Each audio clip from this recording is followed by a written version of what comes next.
शिवे सर्वार्थसाधिके शरण्ये त्र्यम्बके गौरी नारायणे नमोऽस्तुते।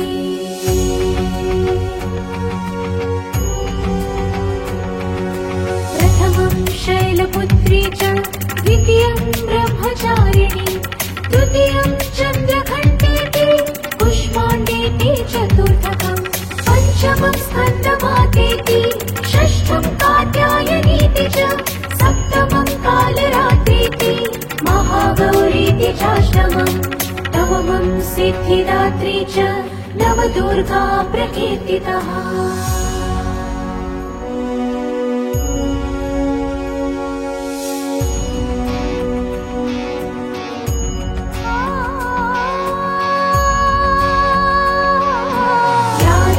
सर्वभूतेषु शक्तिरूपेण संस्थिता नमस्तस्यै नमस्तस्यै नमस्तस्यै नमो